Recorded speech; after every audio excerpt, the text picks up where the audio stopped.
Hello everyone, this is Zooc and today I'm bringing you a new cooking video. This is going to be my version of chili.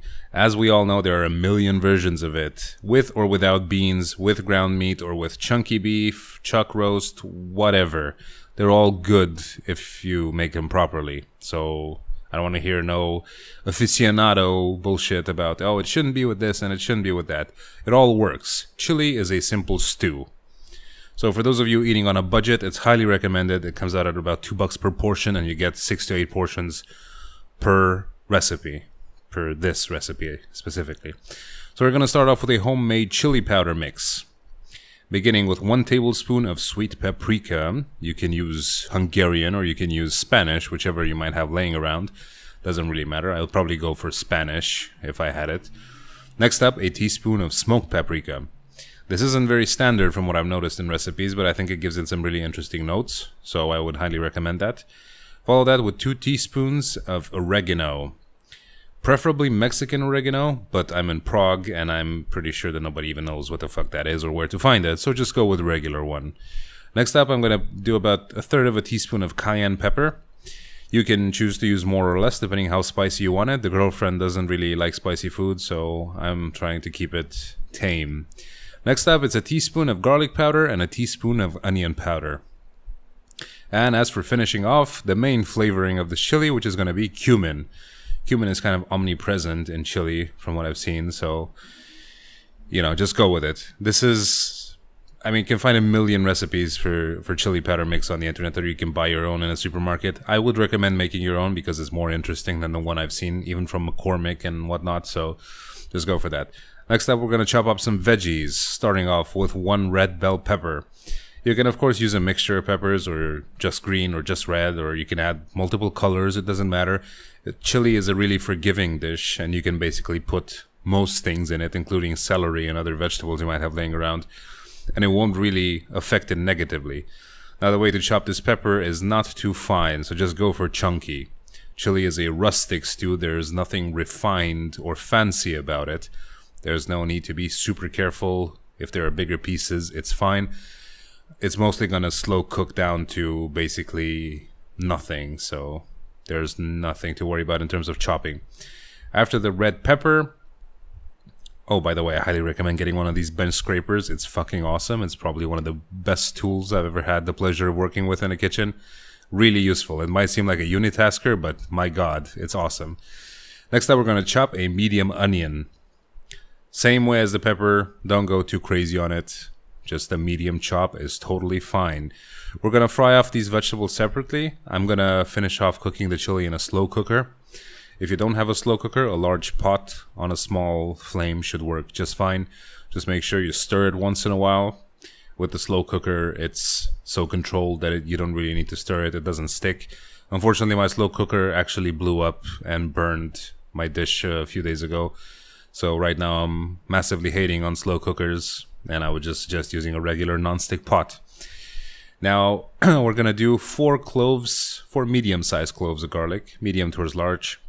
Garlic is again one of those strictly subjective things. You can put as much as you like, but too much garlic is going to definitely overpower the dish. So 3 to 4 cloves, I guess, would be kind of the upper limit, at least for my taste. And I like to smash them down and just give them a rough chop. You can, of course, crush them in a garlic crusher. I don't even have one of those here, so I'm totally fine without it.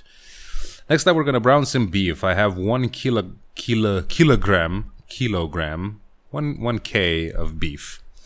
I'm not sure what the fat percentage is. I know in America it shows like it's either 80-20 or 90-10.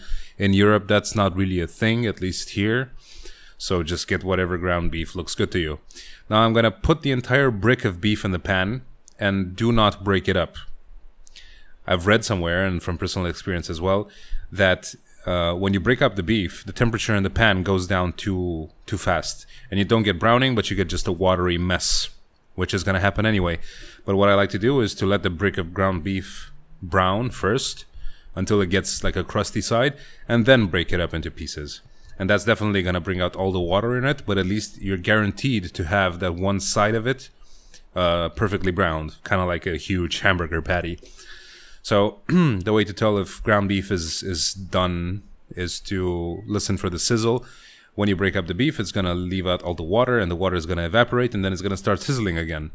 Now what you need to do is drain the motherfucker, but do not drain it in the sink because we're going to reuse the beef fat. There is really no reason to throw away beef fat. It adds a little bit of extra flavoring to the chili, and since it's mainly a beef dish, there's no reason to throw away flavor. Fat is flavor, and it's damn good. So I'm going to do the same thing with the second brick of beef.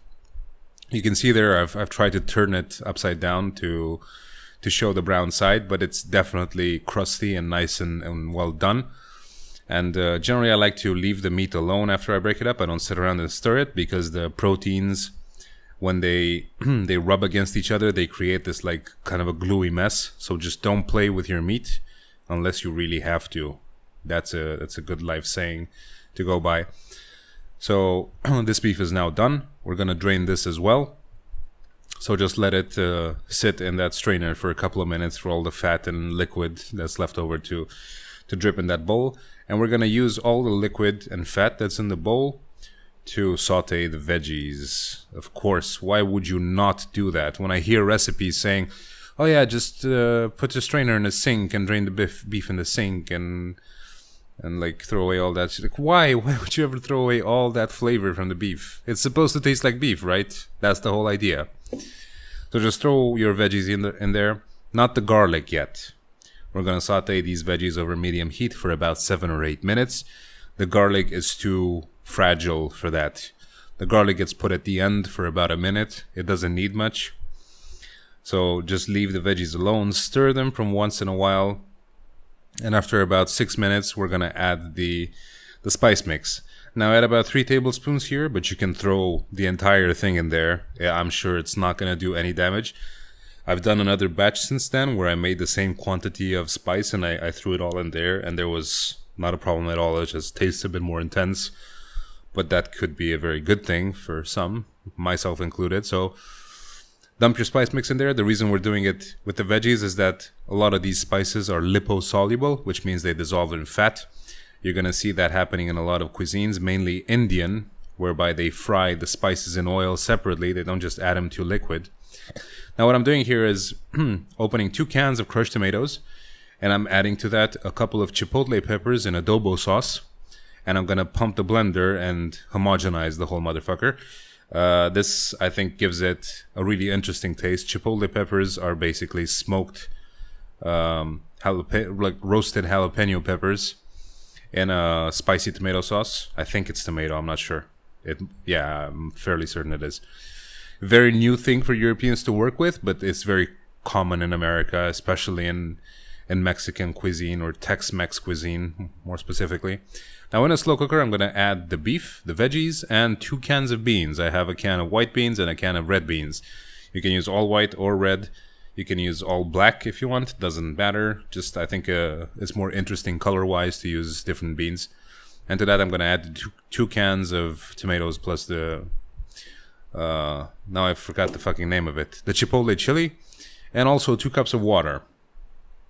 And I'm going to set the slow cooker to boil. So that would equate to putting the pot over medium-high flame and letting it come to a boil. We're not quite done yet with it. I'm going to do some more weird shit with it. I'm going to add a gelatinized cube of, or gelatinized tub of chicken stock. You can use just a regular bouillon cube, but I think this one tastes a bit better. It's from Knorr, so I'm sure you'll find it as well. And I'm also going to add some liquid beef base. Now I got this from Marks and Spencer. They have chicken and beef bases or stock. It's quite tasty actually. I think I diluted in a sauce or something. You could easily dip chips in it. I really like the taste. And also a few grinds of pepper. So instead of the beef base, you could just use a beef stock cube or some other type of stock cube that you have laying around. Even vegetable would work probably. And last but not least, I'm going to add 1 tablespoon of Dijon mustard. Now, a few of you are probably going to frown at this practice because it's heresy. But I actually read it in a cookbook somewhere called the Silver Palette Cookbook that they add Dijon mustard to chili and it apparently improves the flavor of it. Now, what can I say personally? I think it does. This was the best chili I've ever made, in my opinion, so I think it works. I don't know if it's just technique in general or the specific addition of Dijon mustard. But regardless, it was really tasty. I'm also gonna add a couple of sprinklings of sugar, and what you see me doing there is putting a 1/4 cup of cornmeal. This is gonna act as a thickener, of course. You could let it stew for like 8 hours and then you wouldn't need any thickener, but I prefer to add this because this was supposed to be ready in about an hour or so. Generally, under ideal conditions, I would let it stew for about 3 hours on slow cook mode or stew mode. So you bring it to the boil, you add the stock, you add the cornmeal, and then you put it to, or you drop the flame to minimum, or you put the slow cooker to stew mode. So that's basically gonna be it. Chili is a very versatile dish, very cheap. You can eat, it lasts for like about a week in the fridge, so you can keep eating from it. Very cheap to make, really tasty, and it goes really well with some grated cheese, some cornbread, and some sour cream. Of course, that's the traditional way of eating it, and also some raw chopped onion on top, but I wasn't really in the mood for that, so I omitted that. So yeah, chili is a dish that originated in Texas in the late 19th century, I believe. People have this notion that chili is super authentic Mexican and whatnot just because it has beef and beans and tomatoes, but not necessarily. It's kind of an American invention. Not to say that there's anything bad about it. It's really good and tasty, and it is obviously spread throughout the world because it's so awesome. And you can put it on hot dogs, and you can put it on burgers, and whatever the hell your heart desires. So there's nothing wrong with it, but the origins aren't as exotic as people might think.